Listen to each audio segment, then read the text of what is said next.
Et si Benoît Poelvoorde n'avait pas été là, probablement que je serais pas en train de parler avec vous en ce moment. Ou alors, pas dans les mêmes circonstances. Hein? Ou un placement, j'ai des purs placements. Vous voulez pas un placement? 4 mois de n'importe quoi et c'est le plus beau n'importe quoi de ma vie. Je suis nommé au César en meilleur espoir et du jour au lendemain, je reçois 4-5 scénarios par mois, ce qui est juste une folie. Je suis l'assistant familial, en fait, je suis là pour ça, moi. Vous voyez? Le Grand Bain, c'était la plus belle expérience professionnelle de ma vie. Et puis, du jour au lendemain, tout s'arrête. Comment faire ce putain de métier, quoi?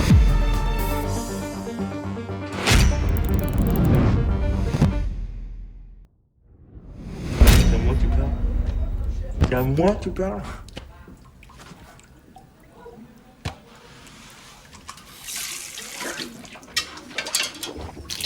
C'est à moi que tu parles, enculé, c'est à moi que tu parles. Hein? Ça, c'est à moi que tu parles, là? Oh, c'est à moi que tu parles. Mec, c'est à moi qui parle, cet enculé, c'est à moi qui parle, putain. C'est à moi que tu parles comme ça, mec.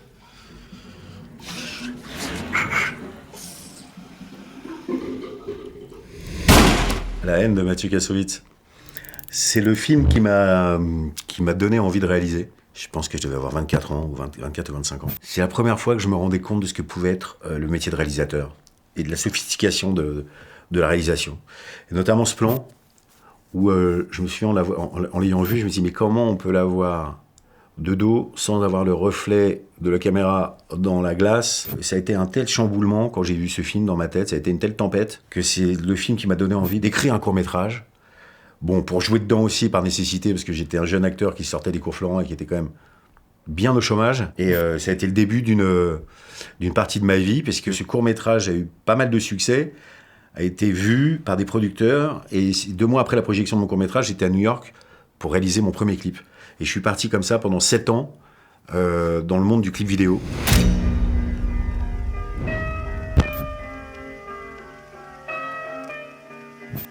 Vous regardez souvent, des fois, ce clip? Non, c'est assez rare, mais il y a des graphes, par exemple, au début, qui sont... Oeno, c'est un de mes meilleurs potes, je le connais depuis que j'ai 12 ans.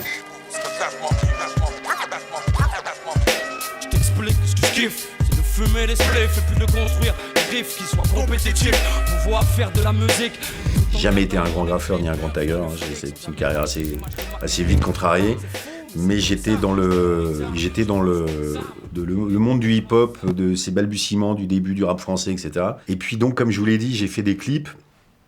J'ai fait pas mal de pop, variété française un peu au début, et j'étais assez malheureux parce que c'était pas du tout mon influence, c'était pas du tout mon goût.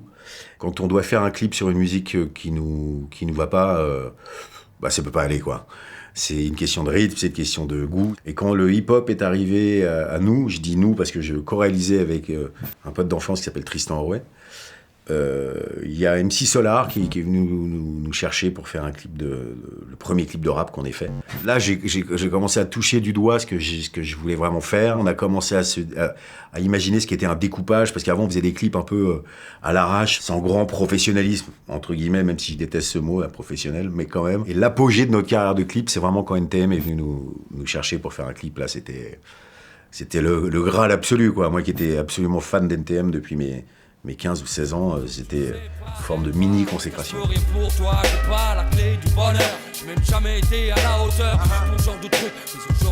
Dans l'Amour, j'avais envie de rendre aussi hommage à cette période-là, parce que dans les années 90, c'était très marquant. J'ai même utilisé un peu les codes, notamment dans la violence du film, notamment dans la reconquête de terrain du personnage principal qui est Clotaire, quand il se venge et quand il est en revanche, quand il va reprendre les rênes du deal de la cité et que ça va être lui le nouveau caïd. J'ai utilisé un peu aussi les clips et l'esthétique pop des années 90, notamment celle des clips de rap, où je voulais montrer aussi la vacuité des images de l'argent facile et de tout ce que ça engendre. Bonjour, on veut un banco là, s'il vous plaît.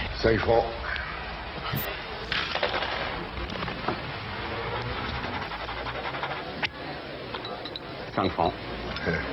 Il y en a qui ont de la chance. Non, je crois que je vais plutôt en reprendre un autre là. Ah ouais, alors ça date.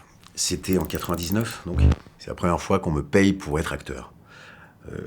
Ça correspondait à un moment, après les cours Florent, où on est dans une espèce de... On est dans Fame, quoi. On est dans une espèce de frénésie, d'euphorie, des répétitions, du théâtre, on se voit le soir, on fume des... On boit du vin rouge, on est en chaussettes, on parle de Chéreau, de Brecht.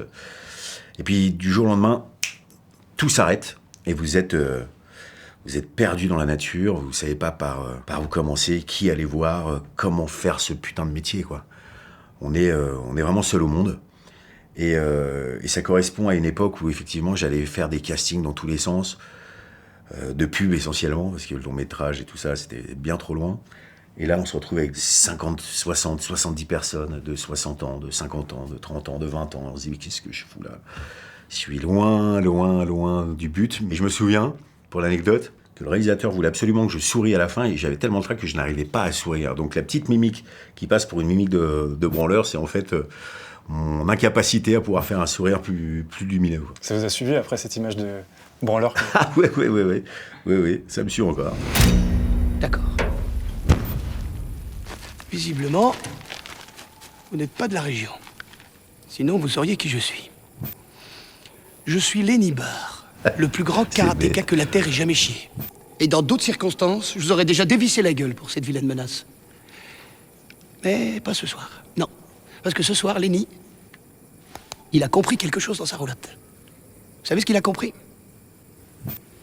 Il a compris que la réussite n'existe pas sans amour. Et visiblement de l'amour, j'ai l'impression qu'il n'y en a pas beaucoup dans vos petits cœurs tout secs. Hein? Je me trompe, les frangins?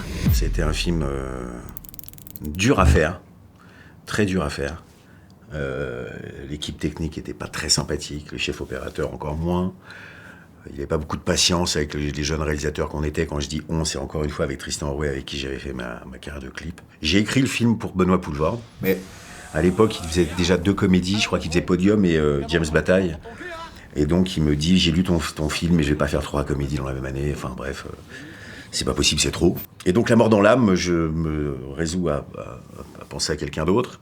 Et puis, il y a un acteur que je ne citerai pas, mais bref, qui vient me voir un jour en me disant, je sais que tu vas faire ton film. Moi, j'ai vu tes clips, j'ai vu tes courts-métrages. Je veux le lire. Bon, c'était pas exactement l'acteur que j'avais en tête, même assez loin de ça, mais c'était un acteur très bankable à l'époque. Et donc, il lit le scénario. Dans 3 heures, me dit, je vais faire le film, je trouve ça génial, je veux le faire. Bon, mon producteur, Alain Attal, me dit, écoute, si tu veux que le film se monte, c'est pas mal de le prendre. Je le prends, on fait des lectures, on répète, on fait des essais costumes, enfin bref, on se voit, ça dure un peu tout l'été, puisqu'on tournait en début septembre.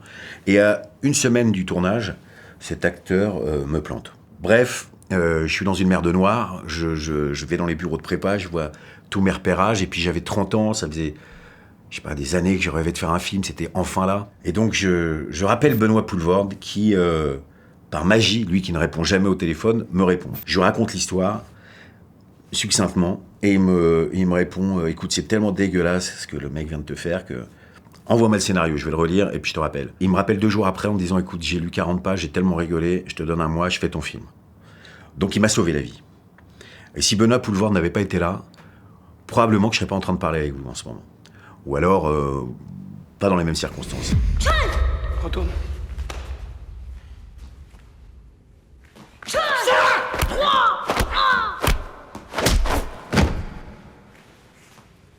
Bon, c'est imprimé? Après Narco, on est devenus très proches. Et c'est lui qui m'a donné le roman de l'amour ouf de Neville Thompson en me disant, voilà, lis ce truc-là, je pense qu'il y a un merveilleux film à faire autour de cette histoire. Je pense que c'est des thématiques qui vont être chères, je pense que tu vas aimer ça. Et c'est pas trompé, je suis devenu fou de ce roman. C'était il y a 17 ans. Et Narco est un film que j'ai adoré faire, mais qui m'a un peu traumatisé dans le sens où, encore une fois, le tournage n'était pas simple. Et le résultat du film était un peu aux antipodes de ce que je voulais en faire. Et donc, pour ces raisons-là, j'ai mis beaucoup de temps à me ressusciter une envie en tant que réalisateur. Mais quand je le vois maintenant, quand même, je me dis que j'étais un peu dur avec moi-même et que le film a des vertus et des qualités et qu'il n'a pas si vieilli que ça, ce qui est déjà pas mal. J'ai vécu 7 ans avec quelqu'un, moi, 7 ans. Hein? Et si t'étais pas venu nous gâcher la vie, eh ben, je serais encore avec lui et je serais parfaitement heureuse. Ça, je l'ai pas vu depuis des années. Wow. Putain, comment je suis jeune, vache, mon Dieu. Tu me largues et je me suis même pas fait beau. Mais on n'a jamais été ensemble. Et puis dénigre pas le n'importe quoi. Parce qu'on a fait 4 mois de n'importe quoi et c'est le plus beau n'importe quoi de ma vie, moi. Alors dites pas n'importe quoi! Parallèlement à Narco, on présente le film à des Sofica. Et dans les Sofica, il y a un lecteur qui s'appelle Rémi Besançon et qui lit le scénario de Narco.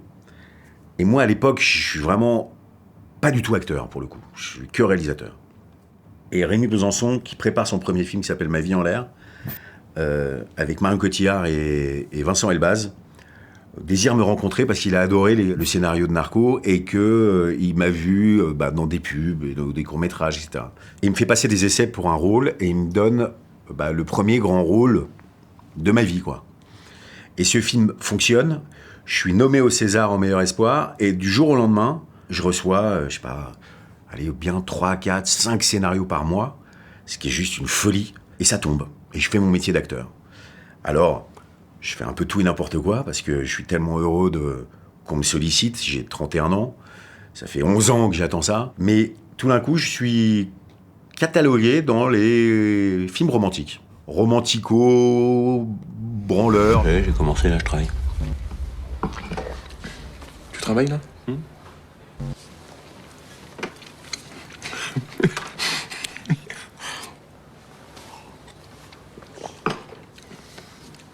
Alors, c'est quoi ton travail? Je teste un patch anti-alcool. Ouais. En buvant du vin? Ouais, tu vois, ça marche pas. Le rôle est génial de Ma vie en l'air, c'est un type qui fume des dans un canapé, qui est un truc que je savais assez bien faire à l'époque, faut dire. Heureusement, en parallèle, je pousse un peu la main de Guillaume Canet pour passer des essais dans Ne le dis à personne. Et j'y vois la possibilité pour moi de faire un grand écart. C'est-à-dire de sortir un peu de ce côté un peu romantico-gnangnan qui me va très bien à l'époque, mais dont je vois et j'envisage un peu les limites assez rapidement.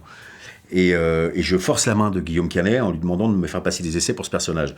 Dans le roman, il fait 2,10 m, c'est un Renoir, c'est une Carrera, il m'envisage pas du tout comme ça. Et il a raison. Mais moi, dans ma tête, je sais que je vois à peu près comment ce personnage peut parler, comment il peut se mouvoir, enfin... Voilà, je fais de la muscu, je me rase la tête, je me fais une fausse cicatrice. Merci. Qu'est-ce que vous faites? Reprenez ça. Quoi, vous préférez un lecteur DVD? Hein? Ou un plasma? J'ai des purs plasmas. Vous voulez pas un plasma? Je veux rien du tout, je vous assure. Reprenez ça. Je vous appelle. Et quand j'arrive aux essais, il me reconnaît pas. Déjà dans un premier temps. Et ensuite, il me fait passer les essais avec François Cluzet. Je suis très intimidé. Parce que Cluzet était une sorte de référence absolue pour moi. Les essais se passent très très bien et il me donne le rôle. Et donc j'ai eu conjointement, à un moment de ma vie qui a dû durer 2, 3, voire 4 ans, les films romantico-gnangnan et tous les polars. Tu sais, j'ai tourné il y a pas longtemps, là, à Perth-en-Gâtinais. J'étais un copain, Philippe. Bon, un petit film de boule, mais il y avait du texte quand même un petit peu. C'est là où j'ai fait ma première...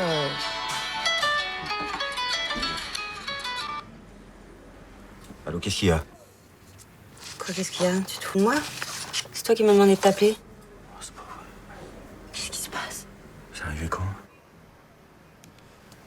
Je veux pas le croire, mais pourquoi tu m'appelles tout le temps moi pour te sortir de tes plans pourris? T'es vraiment barge, hein? Allez, salut. Non mais j'arrive tout de suite. Oui, Thomas. Oui. Qu'est-ce qu'il y a? Oh non. J'ai un copain qui vient de se faire renverser en scooter. Il doit emmener d'urgence à Pompidou, c'est super. Oh merde, je t'accompagne. Non! Non, c'est gentil, mais... Ah, tu me fais pas chier, je te dis que je t'accompagne. Je vais pisser, je reviens tout de suite. Paye en attendant.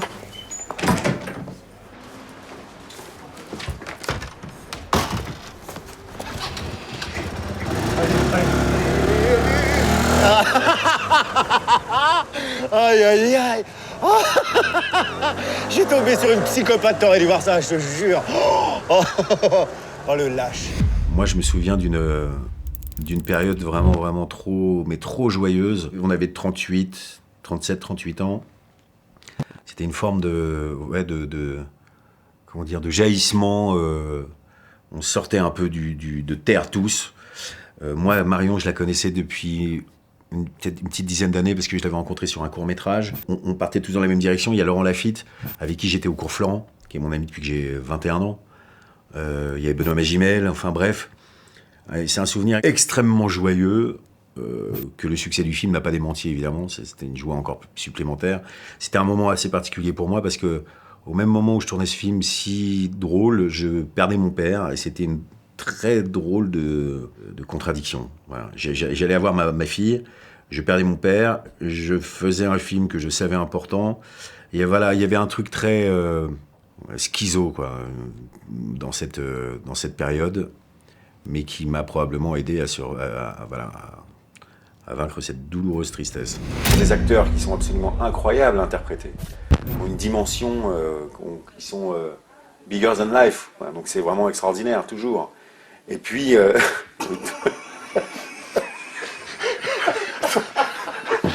On les a perdus. Ah, bigger than life, il est fou. Déjà parce que je vois vraiment pas pourquoi j'ai sorti cette phrase. C'est encore une inconnue pour moi. Je me suis entendu. J'ai envie de me mettre une droite.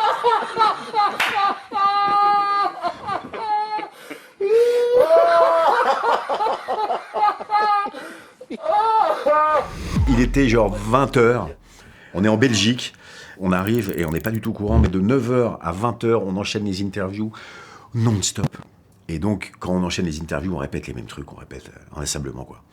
Et je sais pas pourquoi, j'ai voulu faire l'original en mettant Bigger Than Life, et là, c'était mort. On n'a jamais pu faire cette interview. Enfin, voilà. Quand on a lu le scénario, on s'est dit que c'était une chance inouïe qu'on nous proposait à nous. Parce que vraiment, c'est un film formidable. Voilà. Enfin, c'est un scénario extraordinaire, c'est une fresque, une tragédie, c'est des personnages pour des acteurs qui sont exceptionnels. Il n'y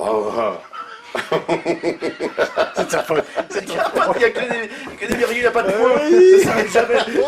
Mais c'est une période très, très joyeuse avec Jean. On a beaucoup ri.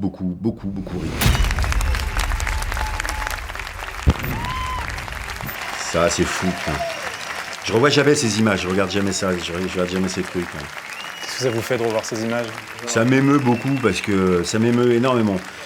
Le Grand Bain, ça a été la plus belle expérience professionnelle de ma vie. Pour la première fois, j'ai potentiellement dit aux gens qui j'étais vraiment. C'était la première fois que je me suis senti un peu libre d'être impudique, entre guillemets.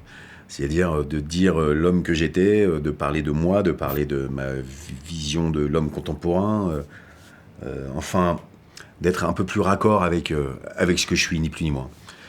Et puis le tournage a été tellement gracieux, tellement joyeux, tellement doux. Moi qui avais si peur de me confronter à tous ces talents, une semaine avant le tournage, je me souviens m'être dit mais dans quoi tu t'embarques et dans quoi tu les embarques? Ça se trouve ce film va être ridicule, ça se trouve cette idée est ridicule. C'est très prétentieux de ta part, toi qui n'as pas touché une caméra depuis tellement d'années. Pour qui tu te prends, quoi? Et en fait, l'écriture avait été formidablement joyeuse. Et puis le tournage s'est passé à merveille.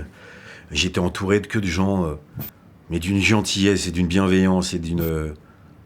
il y avait un truc qui se rapproche de la joie vraiment presque enfantine, quoi. On écoute surtout, c'est ça le plus important. Il faut une musique en soi pour faire danser le monde. On étire, sirène, oui.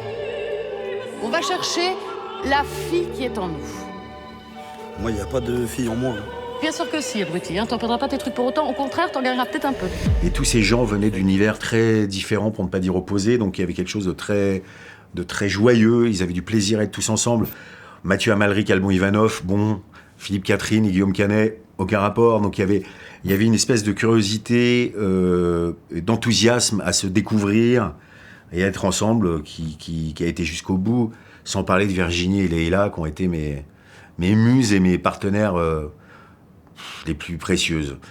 Et je me souviens de Virginie qui, pendant la projection de Cannes, m'a pris le bras comme ça et m'a dit, pendant la projo, m'a dit « Gilles, les gens comprennent ton film, tu leur transperces le cœur. » Et s'en est suivi cette standing ovation, moi qui n'allais jamais à Cannes, moi qui n'étais pas du tout invité à ce genre de cérémonie ou dans ce sérail-là du cinéma, venant d'un cinéma beaucoup plus populaire, j'étais évidemment effrayé de monter ces marches, effrayé et excité. Et donc d'être accepté de cette manière-là, ça a été une joie pour moi, mais probablement encore plus pour mes comédiens, mes comédiennes qui m'ont tellement fait confiance, et pour mes producteurs qui m'ont attendu si longtemps entre Narco et Le Grand Bain.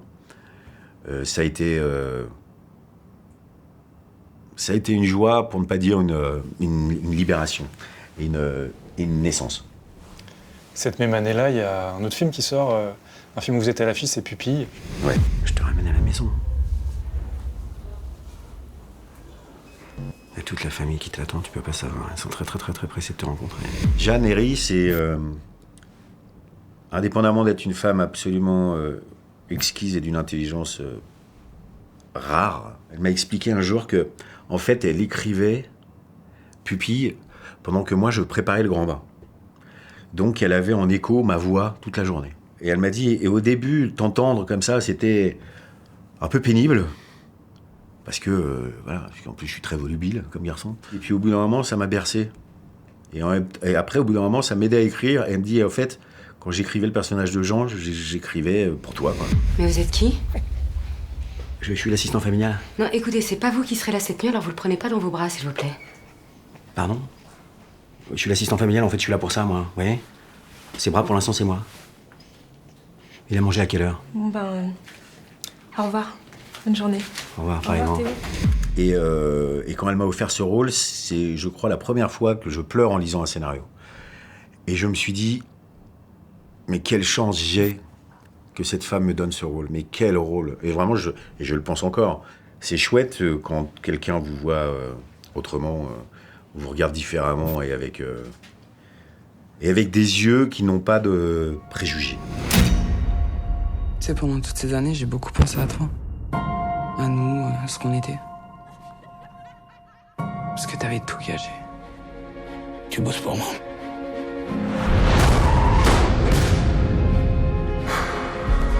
Allô mon amour, c'est pas moi, faut que tu crois.